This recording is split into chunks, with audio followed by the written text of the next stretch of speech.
Lecture du livre du prophète Isaïe. À qui pourriez-vous me comparer? Qui pourrait être mon égal? Dit le Dieu saint.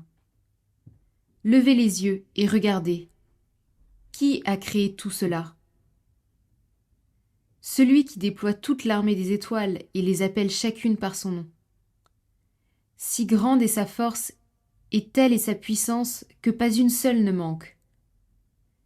Jacob, pourquoi dis-tu? Israël, pourquoi affirmes-tu? Mon chemin est caché au Seigneur, mon droit échappe à mon Dieu. Tu ne le sais donc pas? Tu ne l'as pas entendu? Le Seigneur est le Dieu éternel. Il crée jusqu'aux extrémités de la terre. Il ne se fatigue pas, ne se lasse pas. Son intelligence est insondable.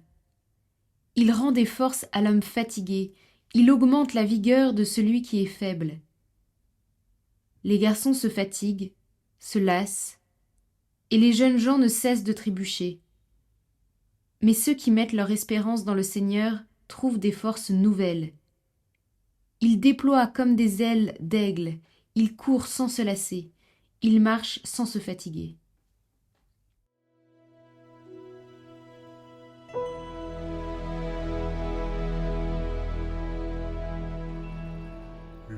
Le Seigneur est tendresse et pitié, lent à la colère et plein d'amour. Sa justice demeure à jamais. Bénis le Seigneur, ô mon âme. Bénis le Seigneur, ô mon âme, du fond de mon être son saint nom. Bénis le Seigneur, ô mon âme, et n'oublie aucun de ses bienfaits. Il pardonne toutes tes fautes, de tes maladies, il te guérit. Par la force, il rachète ta vie. Bénis le Seigneur, ô mon âme. Bénis le Seigneur, ô mon âme, du fond de mon être son saint nom. Bénis le Seigneur, ô mon âme, et n'oublie aucun de ses bienfaits. Comme un père pour ses enfants, tendrez le Seigneur pour qui le craint. De son cœur jaillit l'amour. Bénis le Seigneur, ô mon âme. Bénis le Seigneur, ô mon âme, du fond de mon être son saint nom. Bénis le Seigneur, ô mon âme, et n'oublie aucun de ses bienfaits. Bénis le Seigneur, ô mon âme, du fond de mon être son saint nom. Bénis le Seigneur, ô mon âme, et n'oublie aucun de ses bienfaits.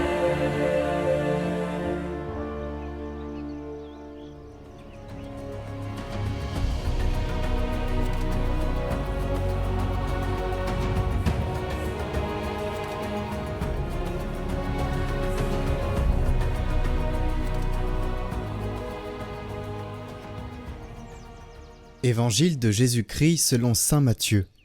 En ce temps-là, Jésus prit la parole. « Venez à moi, vous tous qui peinez sous le poids du fardeau, et moi, je vous procurerai le repos. Prenez sur vous mon joug, devenez mes disciples, car je suis doux et humble de cœur. Et vous trouverez le repos pour votre âme. Oui, mon joug est facile à porter, et mon fardeau léger. »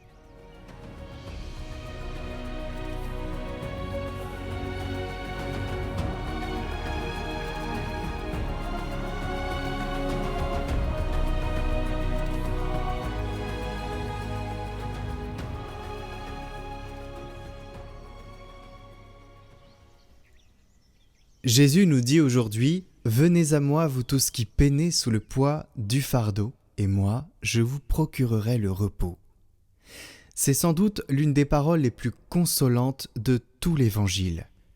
Dans un monde où l'on demande toujours plus plus de rendement, plus d'énergie, plus de résultats, le Christ ne nous dit pas « fais encore un effort », mais juste « viens à moi ». Il ne promet pas une absence de fardeau, mais un repos intérieur, celui du cœur uni au sien, car son joug, c'est l'amour. Il devient léger quand il est porté avec lui, dans la douceur et l'humilité. Là est le secret. On ne trouve pas la paix en se reposant de Dieu, mais en se reposant en Dieu. Isaïe l'avait déjà annoncé, il rend des forces à l'homme fatigué, il augmente la vigueur de celui qui est faible. Dieu ne supprime pas la fatigue, il la transforme en élan. C'est pourquoi le prophète compare la foi à un envol d'aigle. Ceux qui espèrent en Dieu retrouvent des ailes. Le vent de l'esprit ne nous dispense pas du désert, mais il nous permet de le traverser.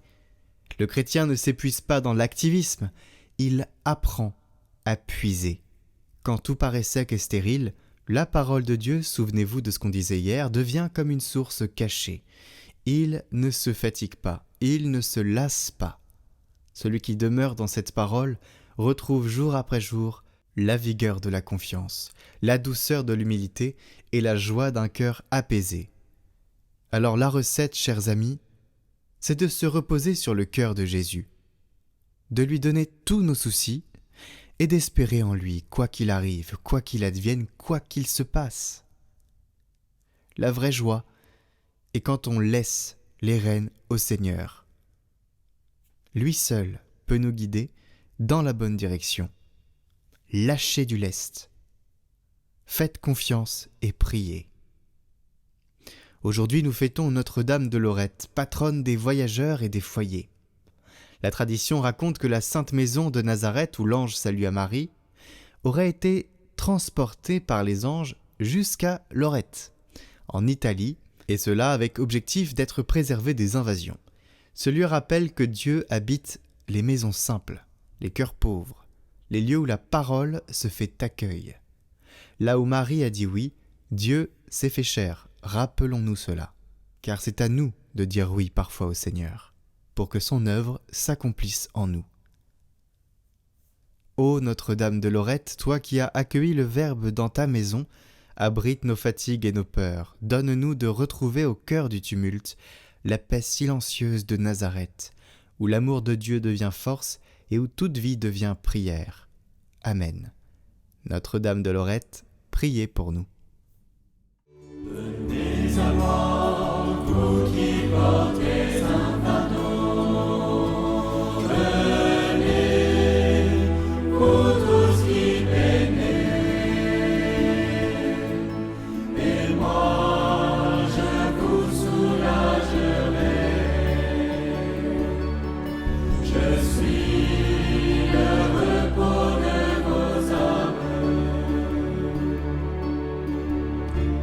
Mettez-vous à mon école, car je suis doux, je suis humble de cœur. Prenez mon joug, il est aisé, et vous trouverez la paix. Mon fardeau est léger. Venez à moi, vous qui portez un fardeau. Venez, vous tous qui peinez. Et moi je vous soulagerai. Je suis le repos de vos âmes. Venez à moi, vous qui portez un fardeau. Venez, vous tous qui peinez. Et moi, je vous soulagerai. Je suis le repos de vos âmes.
Aujourd'hui, mercredi 10 décembre, Marie nous précède dans la mission et intercède pour nous. L'effort du jour, confier les activités et les rencontres de ce jour à Marie en disant « Marie, passez devant moi ». Au 6e mois, l'ange Gabriel fut envoyé par Dieu dans une ville de Galilée appelée Nazareth, à une jeune fille vierge, accordée en mariage à un homme de la maison de David, appelé Joseph. Et le nom de la jeune fille était Marie. Il est touchant de voir l'évangéliste Saint Luc préciser avec soin le nom des personnes impliquées dans cet ineffable mystère de l'incarnation. Gabriel, Joseph, Marie, j'ai ton nom gravé sur les paumes de mes mains, par la bouche du prophète Isaïe. Dieu fait cette déclaration d'amour à chacun d'entre nous. Ainsi, comme l'affirmait saint Bernard, tu comprendras par ta propre expérience combien cette parole est juste. Le nom de la Vierge était Marie. Amen.